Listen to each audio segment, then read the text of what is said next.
UU TNI dapat memperluas endemi korupsi karena mengizinkan berbagai konflik kepentingan pada jabatan-jabatan penting. Kita tahu, hulu dari korupsi adalah konflik antara kepentingan pribadi atau kelompok dengan kepentingan bersama atau publik. Regulasi yang kuat serta transparansi akan memberikan insentif bagi berbagai resolusi konflik kepentingan. Tapi, korupsi sebaliknya akan menawarkan insentif untuk merusak kontrak sosial yang berbasis moral dan penegakan hukum. Mental korup adalah endemi dan akan semakin meluas jika kebijakan yang diambil memungkinkan dualitas pada pucuk organisasi yang mengurusi hajat hidup orang banyak. Kita bukannya pesimistis, tapi indeks persepsi korupsi Indonesia nyatanya masih bertengger di urutan 99 dari 180 negara. Harusnya ini dijadikan bukti empiris bahwa kita belum sepenuhnya siap untuk berbagai macam rangkap jabatan.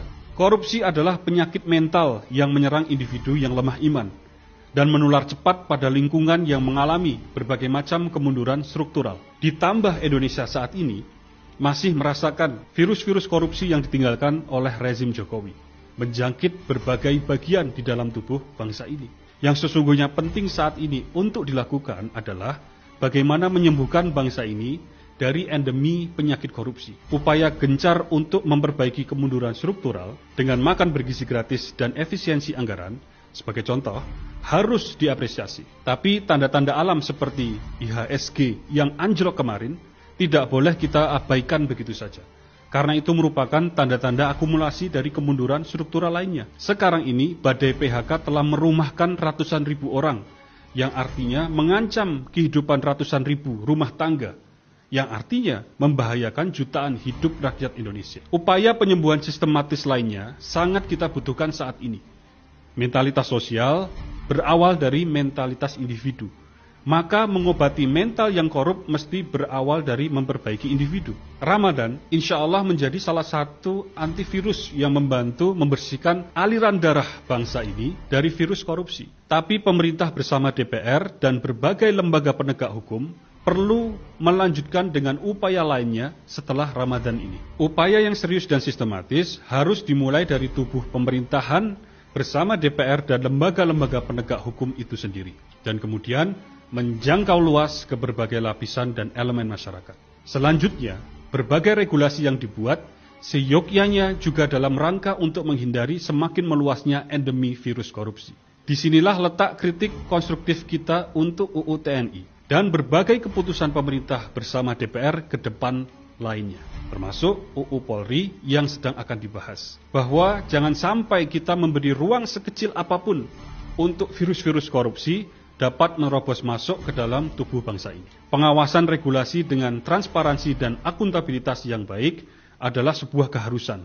Kalau kita masih membiarkan praktek-praktek patronase seperti uang sogokan supaya cepat kelar urusan, atau menyalip antrian karena pertemanan, atau memenangkan perkara karena bayaran, atau mendapat tender karena settingan, atau bahkan menguasai hajat hidup orang banyak seperti minyak dan sumber daya alam hingga 7 turunan, itu semua adalah praktek korupsi yang harus segera disembuhkan. Penegakan hukum atas kasus-kasus korupsi juga harus tegas dan bersih dari tebang pilih. Terlebih, lembaga penegak hukum dan anti korupsi tidak boleh disusupi kepentingan politik dan modal. Kalau lembaga-lembaga ini sudah terinfiltrasi, dampak kolateralnya akan sampai ke setiap ujung bumi Indonesia.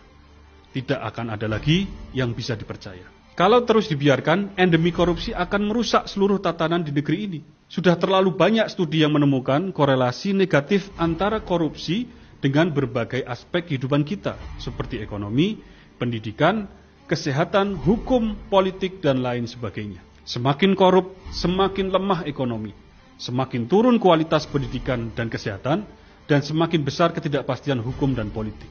Kita sendiri selalu dikagetkan dengan temuan korupsi di negeri ini.